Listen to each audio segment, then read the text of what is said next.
boa tarde. Tudo bem com vocês? E vocês?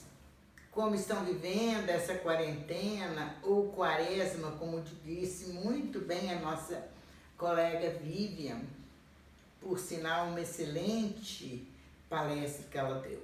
Gostei muito. E hoje eu estou ousando vir aqui, a pedido do Dr. Frederico, para passar para vocês sobre um tema que é o tema do momento, a depressão, que é o lado oculto do século. Então, eu vou passar através dessas lâminas, que elas são sugestivas, onde traz inspirações também para o que realmente, ilustrando aquilo que eu estou dizendo. Então, nós vamos falar hoje sobre os sentimentos. Tudo começa pelos nossos sentimentos, que eles são nosso sexto sentido. O sentido que interpreta, que organiza, que dirige e resume os outros 5. Então, os sentimentos, eles vão nos dizer se o que nós estamos experimentando, se ele é ameaçador, se ele é doloroso, se ele é lamentável, triste ou alegre. Mas o importante dizer é que não sentir é não viver. Parafraseando Descartes, ele disse que nada é mais verdadeiro do que sinto, logo sou. Então, cada um de nós é o sentimento que a gente tem. As palavras, a gente pode falar um monte de coisa, mas os sentimentos têm que ser experimentados. Olha. Basicamente, existem 2 tipos de sentimentos, os positivos e os negativos. Os positivos, eles é o que traz alegria, que amplia o nosso ser, o nosso senso de força, de bem-estar. É aquela sensação, gente, de inteireza, de vida completamente cheio de esperanças. Eles são alegres. E essa alegria, ela vai nos levar a nos expressar em trabalhos criativos. Você vai ser muito mais criativa, ter insights, ter ideias, quando você está vibrando aquele sentimento de alegria, de esperança, porque ele nos eleva ao nosso ser profundo, que por muitos ainda nem são detectados.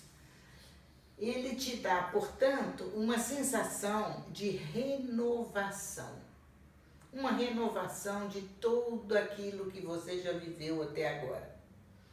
E essa quarentena, ela está nos deixando fazer essa reflexão. Reflexão que começa pela família, por estar com as pessoas que você mais ama, e com isso transmitir para eles os seus verdadeiros sentimentos e conhecê-los melhor. Já os sentimentos negativos, ele interfere no prazer, ele consome toda a sua energia, você fica lá cuidando daquele mal-estar, se sentindo uma vítima no mundo, e ele vai atuando de forma tão negativa que te deixa exaurido. E aí, no momento que isso ocorre, você tem uma sensação de vazio, uma sensação de solidão, um impacto de perda. Então, como que atuam os sentimentos positivos e negativos? Eles atuam abrindo os nossos sentimentos de forma natural, tornando-os patentes, conscientes e verdadeiros. Então, sim, neste momento, cada um de nós poderá progredir do ferimento para a cura, da dor para o conforto, da fantasia e defesa para a realidade e aceitação. Então, por isso que disse no início que os sentimentos têm que ser vividos, experienciados, para você chegar nesse ponto de fazer uma cura das feridas que estão dentro de você há tanto tempo, coisas mal administradas, caminhos e escolhas que não foram feitas de forma acertada. Então, como que isso começa? A gente começa com a ansiedade. Então, o que é ansiedade? Ansiedade é o medo de um mal, de uma perda, que é real ou não, que é imaginária, que ainda não ocorreu. Então, ansiedade é igual preocupação. Você preocupa sua mente de uma forma que te leva para o futuro, imaginando que aquilo não vai ser bom, que aquilo é uma situação que não vai te dar bem-estar. Você se sente insegura. É uma sensação, a ansiedade, que pode ou não acontecer, que nem tem ocorrido, mas dentro de você, do seu sentimento, ela foi plenamente aceita. Veja bem, essa moça que eu ilustrei aqui, ela está bastante ansiosa. O que acontece? A pessoa começa a comer unha, ela começa a se recolhida, ela se sente com os olhos espantados, ela está ansiosa porque ela está se sentindo frente a um perigo. Esse perigo nem sabe se vai existir, porque a verdadeira realidade é o seu presente. O passado já passou. Ele te leva no momento onde você traz todas as experiências que você já passou. Mas ele já ficou lá, é passado. O futuro, ele é incerto, porque ele vai depender muito do hoje, do amanhã, das suas escolhas, das suas decisões. Então, a única coisa que você tem de real e que você tem que aproveitar é o aqui e agora. Ansiedade. Essa ansiedade é um medo de ser magoado ou de perder alguma coisa. Então eu queria que você refletisse, na verdade, o que eu estou com medo de perder. O medo, ele é real? Será que é imaginário? O maior medo do ser humano é a própria vida. Eu via em experiências no consultório com aquelas pessoas que chegavam com muito medo e não sabiam de onde estava vindo o medo, e que a gente vai aprofundando, vai viajando juntas para buscar a real necessidade do indivíduo, ou a real realidade que ele está vendo, que está ali mais para que ele possa se manifestar. Portanto, a ansiedade, ela é uma advertência, porque compreender sobre quais perigos estamos sendo alertados. Então, você tem que enfrentar e examinar seus pontos fortes. Você tem a sua fragilidade, mas você tem uma força interna que você não tem ideia. Então você tem que realçar para você o que é bom para mim, o que eu sei fazer e que eu faço bem. Isso que tem que vir à tona. É essa força que vem de dentro de você, que você nasceu com ela, com as habilidades, com as suas sensibilidades, aquilo que você tem facilidade de fazer, e não ficar teimando em fazer algo que não é fácil para você, porque você nem treinou. Porque nós somos capazes de fazer tudo, mas é preciso de muito treino. Mas quando você pega algo que é seu, que é fácil, que você trouxe como um dom, então é esses que devem ser examinados.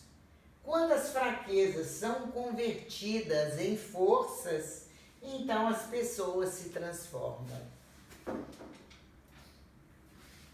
Então, qual o verdadeiro sentimento que está por trás da ansiedade? É o medo. Dentro da Gestalt, que é uma linha terapêutica, ela fala dos sentimentos reais, que são os positivos, alegria, é a satisfação de estar nos seus momentos de prazer, através até da sexualidade, e o amor. E os negativos é esse, medo, raiva, tristeza, esses são reais. E não você ficar camuflando, eu tô triste, eu tô sem jeito, eu tô me sentindo sem condições. Você fica camuflando, inventando um monte de situações onde a realidade são esses danados desses sentimentos negativos. Então você está vendo aqui essa moça, ela está com tanto medo, olha lá, está comendo os dedos, as unhas, olha o olhar dela, a sobrancelha como é que franze. Então muita gente tem muito medo do escuro, eu dei como exemplo aqui, e esse medo pode crescer tanto se ele é alimentado, que torna-se o medo de uma escuridão muito maior. E na realidade, o que é o contrário do escuro? É a claridade, é a luz. Então, quero passar para vocês um exemplo que eu saindo com uma netinha de carro e ela falando para mim que ela tinha muito medo do escuro. Eu falei, mas de que é que você tem medo mesmo? Ela falou, não sei, eu tenho medo do escuro. Aí eu apaguei o farol do carro e falei, agora tá escuro. Mas como que você enfrenta isso, filha? Acende a luz. Aí acendi o farol. Ela falou, não tem nada ali de mal, né, vó? Eu falei, não, você tá vendo? Isso são coisas que a nossa mente vai criando, ou talvez quando mais jovem, uma babá, ou mesmo um irmão, um amiguinho, falou desse tipo de medo. E ela guardou e aceitou dentro dela como verdade. Porque nós só aquilo que é aceito por nós, como verdade, aquilo que é verdadeiro para nós. Então a gente tem que mudar. Bom, então nós temos vários tipos de perda e categoria da ansiedade. 3 são as principais: a perda do amor, do seu amor, a perda de alguém que ama você, ou a perda principal do senso de ser amado. Esse é um que mais mexe com as pessoas, porque nós não nascemos para viver sozinhos. Por isso Deus fez uma companheira para o Adão, como diz lá na Bíblia. Lenda é o quê? Mas ele falou que o homem não foi criado para ser sozinho. E quando você se sente sozinha e sente que você perdeu alguém que você ama muito, você perdeu aquele alguém como se tivesse a perda do seu amor próprio, do seu senso de ser amado. Não vou conquistar mais ninguém. Quer ver que ninguém vai gostar, mas eu gosto dele. Você dá 1000 desculpas, mas você fica mal. O segundo é a perda do controle e o terceiro a perda da autoestima, que eu vou falar daqui a pouco. O medo e a ansiedade. Como que a gente fica? A gente fica agressivo, colérico, por medo de que a nossa existência seja ameaçada. Então você vê, são 2 ilustrações, um homem andando para lá para cá ansiosamente, e não consegue se estabelecer nem se equilibrar. Essa moça chora, chora, chora, completamente desorientada, numa ansiedade de que a existência dela está ameaçada. Nós sentimos ciúme e despeito por medo de perder, de ficar por baixo. Nós odiamos alguém por medo de que ela nos faça mal. Então aqui, gente, na minha palestra ao vivo, eu faço um exercício. Aqui não vai ser possível, porque vocês não estão aqui. Mas a ansiedade resulta em um intenso trabalho mental, porque consiste em ficar imaginando desgraças futuras. Então você procura um médico, você toma ansiolítico, com todo respeito à psiquiatria. O remédio, a medicação, ele te dá com todo amor e carinho para te aliviar a sua tensão e o seu sintoma. Mas isso é importante quando você pode voltar, fazer junto com a medicação, se o caso já está muito avançado, é trabalhar uma psicoterapia. Num caso de ansiedade e depressão junto, temos também os antidepressivos. Mas se você não aprofundar, não experienciar, não buscar a causa principal através de uma psicoterapia, você vai ficar a vida toda dependendo disso. E os psiquiatras, quando você entra numa terapia, numa psicoterapia, uma psicanálise, eles vão vendo que os sintomas vão diminuindo, eles mesmos vão diminuindo a medicação até tirá-la por completo, né? Então, a ansiedade resulta em um intenso trabalho mental. Por quê? Você fica o tempo todo consistindo em fazer um trabalho de tristeza. Agora, fisicamente, como que é sentir-se ansioso? Olha aqui, várias figuras dessas moças. Puxa o cabelo, tampa a cabeça, põe a mão nos olhos, sente dor de cabeças constantes. E o que está acontecendo com essas pessoas? Elas sentimos-nos incertos, agitados, intranquilos, uma sensação crescente de que algo de mal está para acontecer. Um vago sentimento de uma perda que você pode perder eminente, você está imaginando que vai acontecer. Os acontecimentos parecem escapar ao seu controle, parecem atuar de um modo a nos prejudicar. Por isso, toda esta sensação. A mais ainda, profundamente, a nível físico, os sintomas da ansiedade. Essa moça está aqui mordendo as mãos, olha o tipo do olhar, como todo o rosto dela está encolhido e tenso. Pés frios. Costuma esfriar os pés, que ele é o seu ponto de equilíbrio, o seu ponto de apoio. Então, você está totalmente sentindo-se longe, desapoiada, então seus pés gelam. Dentro do estômago é como se tivesse borboletas no seu estômago, voando ali dentro, te deixando totalmente desorientada. Falta de ar, um suor, tem gente que começa a suar frio, tem gente que desenvolve um suor constante nas mãos, as pupilas dilatam, vocês podem olhar, uma pessoa quando está com medo, a pupila dela dilata toda. Uma palidez na pele, ou seja, um estresse total. E como se processa esses sintomas a nível emocional? A pessoa, ao experimentar uma dor, um mal, aliás, em experimentar o mal ou uma perda, ela sente uma dor. Essa dor vai criar um desequilíbrio. Esse desequilíbrio vai levá-la a ter uma reação energética.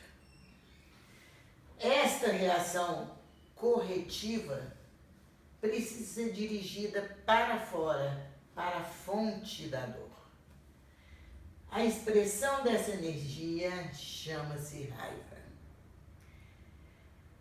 Então, muitas pessoas que estão nesse processo de ansiedade são aqueles que vêm, fica nervoso demais, agarra, pula na pessoa, até mata. Essa expressão de raiva, logo em seguida, porque nós somos um ser divino, maravilhoso, vem a culpa. Essa culpa não aliviada, aí sim, vai te levar à depressão. Concluindo essa parte da ansiedade, eu digo para vocês que nós precisamos de uma oportunidade para nos colocar em contato conosco. Essa oportunidade que está nos sendo dada hoje, nesse mundo, no mundo inteiro, de ouvir os seus pensamentos, que você está mais quieta, mais recolhida, está tendo mais tempo.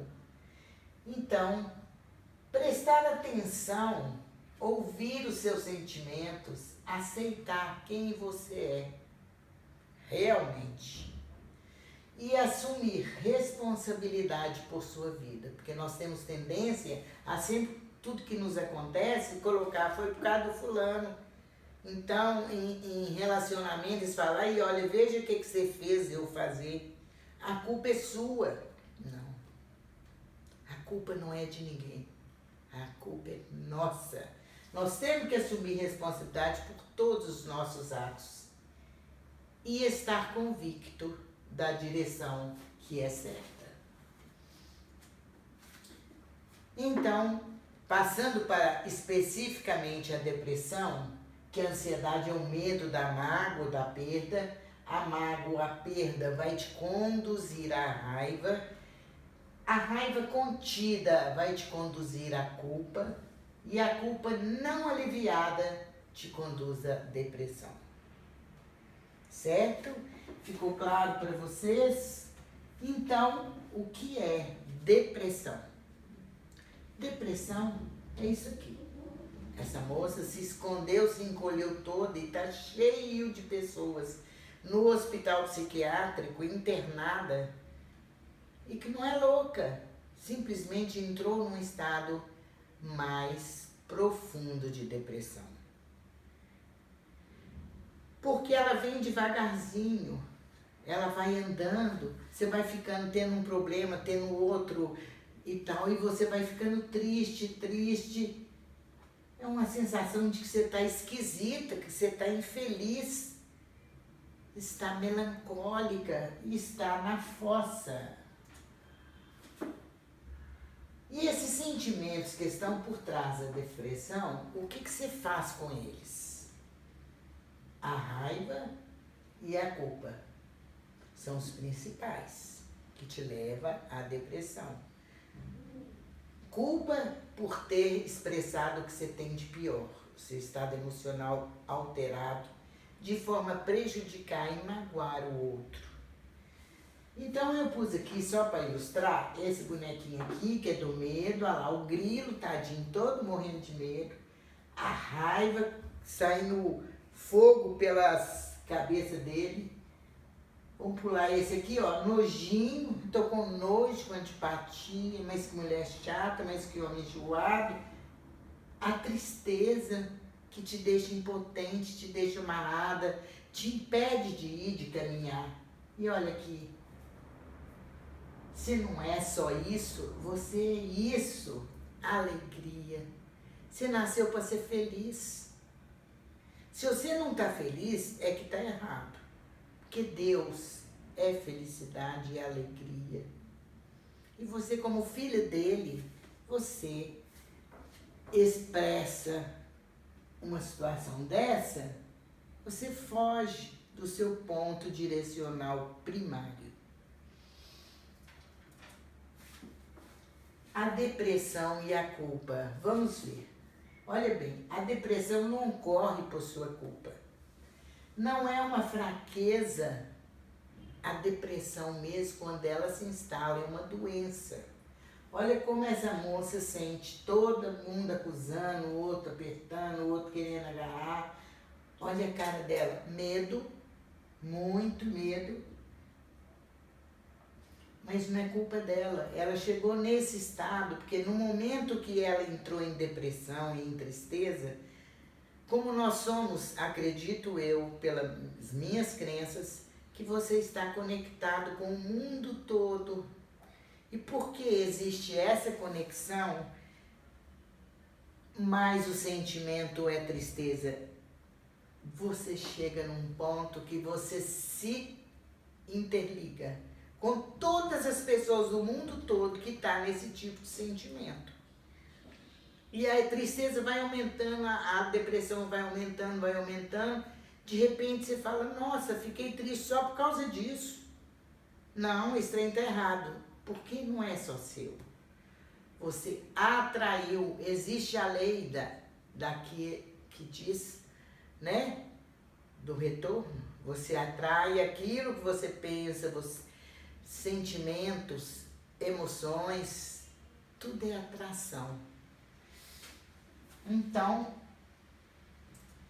vamos ver a diferença que existe entre a tristeza e a depressão.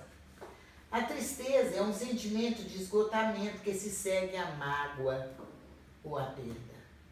Então, por exemplo, se existe um medo real, né? Um medo de algo que te magoou, alguém que foi embora, porque a palavra-chave da depressão, da tristeza é perda.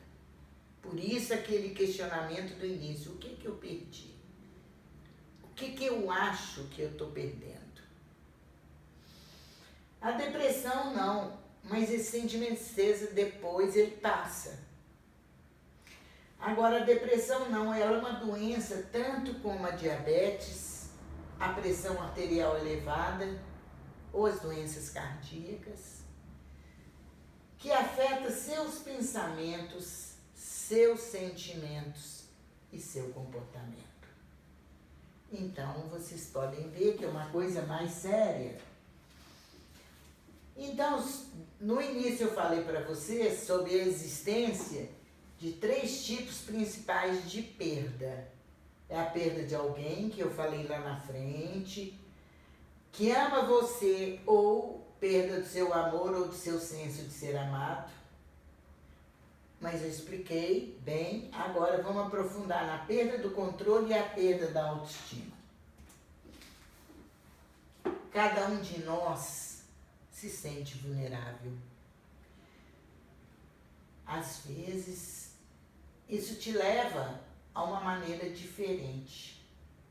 Então, a perda do amor, como eu disse, são as pessoas que têm esses sentimentos e que preocupam com essa perda, são vulneráveis à perda do amor. Encaro o mundo em termos de perda ou rejeição. Ninguém me ama, ninguém me quer, eu não tenho a mesma sorte de fulano. Olha, uma coisa importante isso, nunca se compare com ninguém. Você, o outro é o outro. Todos nós somos importantes e temos as nossas habilidades e temos o nosso valor. Por isso, não se compare. Quando você pensa que você está perdendo alguém, você acha que foi uma rejeição? Quantos casos se conhecem de que as pessoas vêm e de repente vê que não tem muito a ver, torna-se um grande amigo, mas não é aquele tipo de amor que você queria? Você se frustra, né? Mas sempre você encontra provas que parecem indicar a iminência de uma perda. Tudo a partir daí, essas pessoas que têm medo de perder o amor, sentem-se abandonadas pelo mundo. não achando o seu próprio caminho. Vejam só como a coisa fica séria. Quando crianças experimentaram provavelmente semelhante perda ou vivenciaram a ameaça de separação ou rejeição. Isso é muito comum, né, quando os pais se separam, que a criança sente que ela é culpada, muitas acham que é culpada, outras dizem, mas eu quero meu pai e minha mãe juntos. Mas ela não, na cidade que ela mora, às vezes, é valor para eles que pai e mãe separados não são uma coisa bacana. Então, ela cresce e quando adulta ela fala, eu não vou casar de jeito nenhum, porque a experiência que ela viu de perda de pai e mãe pode representar uma perda para ela. Ela sofreu muito, ela não quer isso para ela. Mas o importante é que você preste atenção como é que eu estou sentindo rejeitada. Por quê? Para que veio essa experiência para mim? Toda experiência é válida. São importantes para o seu crescimento. A perda do controle. A pessoa que tem esse sentimento, ela tem um medo, uma perda de perder o controle, seja o poder, seja o dinheiro, a posição social, o título, a influência daquilo que ela valoriza, torna as pessoas, então, controladoras. Tão infelizes ou desesperadas quando sentem que estão para perder o controle. Então, ela não pode ser... Vocês imaginam nesse momento que a gente está vivendo, de pandemia, as pessoas perderam o controle de tudo. Ou quase tudo.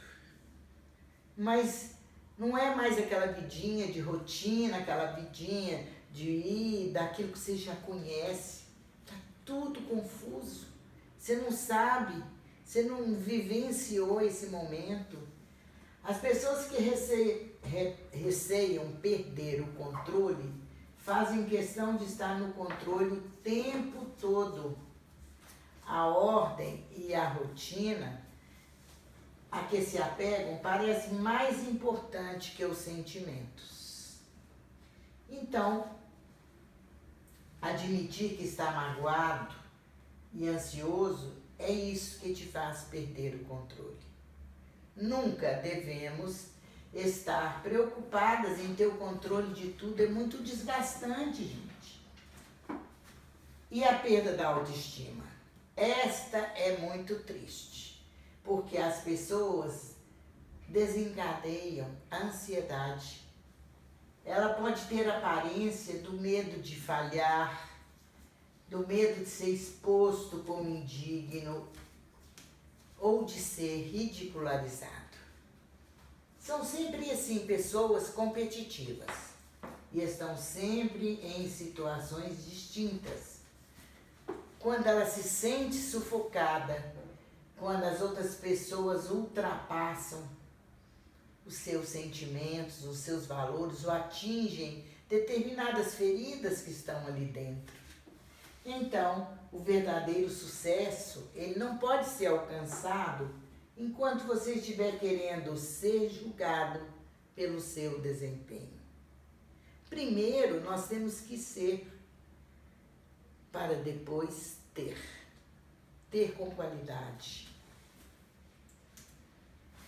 A depressão, ela tem as suas causas e os seus fatores determinantes. Ela pode vir através de um histórico familiar. A família toda, antepassados, tudo tinha problema de depressão. De algo que está enraizado ali.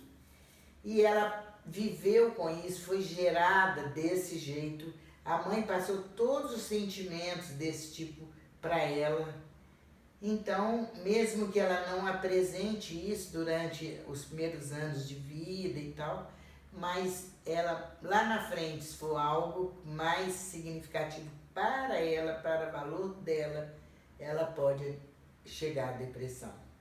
Outra causa é outras doenças não psiquiátricas. Por exemplo, a diabetes. A diabetes, ela deixa a pessoa, perde muito do prazer de certos alimentos que ela adorava. E para ela é muito valor. Então, ela pode chegar à depressão.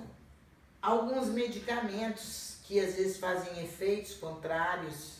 Você toma um antidepressivo e em vez de você ficar mais alegre, você fica mais triste. Por isso os médicos sempre estão mudando para ver qual que o seu organismo melhor se adapta. O uso de drogas ou álcool. Por que drogas ou álcool? Porque a droga ou o álcool, ela tira suas defesas, você fica totalmente sem problema. Você tem coragem de fazer isso, fazer aquilo, porque você não tem medo das consequências. Então, ela pode, depois, após os atos feitos, ser levada à depressão. Algumas situações de vida, como estresse ou luto, o apego, às vezes, que tinha com uma pessoa e ela parte. Situações que ela fica totalmente desorientada, sem chão, e ela vai ficando triste, cria uma ansiedade, uma tristeza que pode levá-la à depressão. Mas tem pessoas que ocorrem mesmo quando elas estão bem, porque já tem um componente muito profundo, onde não foi cuidado. Fatores biológicos, portanto, genéticos e psicológicos. E quais são os sintomas da depressão? Os sintomas são perda de interesse ou prazer em atividades, em passatempos que você costumava apreciar, inclusive a atividade sexual. Outro sintoma é a tristeza, melancolia, uma sensação de vazio. Outra seria uma sensação de lentidão ou inquietação, com incapacidade de ficar quieta.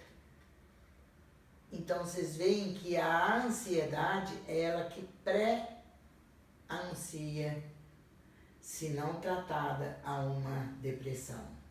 Sentimento de autodesvalorização ou de culpa. Um sentimento de aumento, ou a pessoa passa a comer demais, ou comer de menos, interferindo no seu peso, a perda do apetite. Ideias de morte, de suicídio, tentativa inclusive de suicídio. Dificuldades de concentrar, de raciocinar, de memorizar ou tomar decisões. Outro sintoma muito grande é a insônia ou excesso de sono. Pessoas que quando está deprimida só quer dormir para quê? Para esquecer, para fugir da sua realidade. Ou a perda de energia, ou uma sensação contínua que está sempre cansada, desanimada, cheia de coisas. Outro sintoma muito comum que a gente percebe é dor de cabeça. Pessoa deprimida sempre, a não ser que ela tenha olhado um problema de estômago, um problema de vista, né? O problema ocular, ele sempre também dá dor de cabeça, é uma dor de cabeça constante. Isso, no meu entender, já é a preocupação, a ansiedade que está lá por detrás trabalhando. Outros tipos de dores, tem gente que tem, cada dia acorda com uma dor. Problemas digestivos mesmo, porque ela engoliu muito sapo, né? Engoliu muita coisa que ela não queria, não conseguiu reagir. Como eu disse lá na frente, quando a raiva não é liberada, ou quando ela está com sentimento de culpa. Dificuldades sexuais, porque ela está deprimida, ela não quer ter prazer. Um pessimismo, uma desesperança, sempre aquela pessoa que você conversa, que você vê lá na frente, e não, vem aquela pessoa, ela só vai falar de coisa chata, só vai ficar reclamando da vida, que todo mundo corre dela. Então, em tudo isso há uma ansiedade e uma preocupação. O tratamento da depressão. Como que é feito o tratamento? O tratamento é através de medicamentos antidepressivos, como eu disse lá no início, dos psiquiatras, uma psicoterapia, medicamentos antidepressivos junto, associados à psicoterapia, como eu disse para vocês. Eu já expliquei lá na frente da psiquiatria associada à psicoterapia. Todas elas juntas é que você vai obter maior resultado. Tempo não existe. Cada um é um, cada um tem uma reação, cada um tem uma realidade. Então, concluindo, as pessoas, vejam bem, essa é a parte mais bonita que eu acho.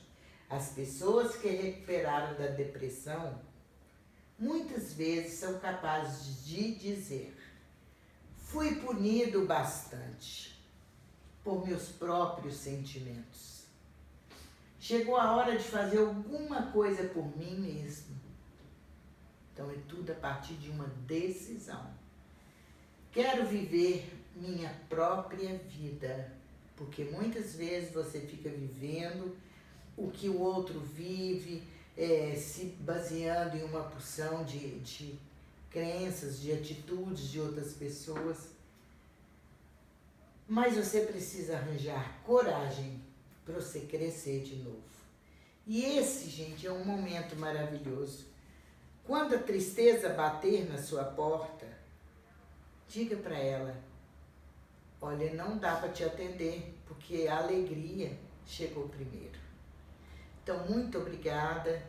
Que a luz do Divino Pai, a luz de todas as pessoas se ilumine neste momento. E eu vou passar para vocês um link sobre um teste avaliativo que eu achei muito bacana e que depois vocês podem clicar e fazer tipo uma avaliação em que ponto vocês estão e em como vocês vão seguir daqui para frente se baseando. Doutor Frederico, muito obrigada. Pessoal, todas as pessoas voluntárias do Fuliban, eu agradeço essa oportunidade e quando puder, vamos nos encontrar novamente, que tem muitas palestras boas para passar para vocês. Namastê!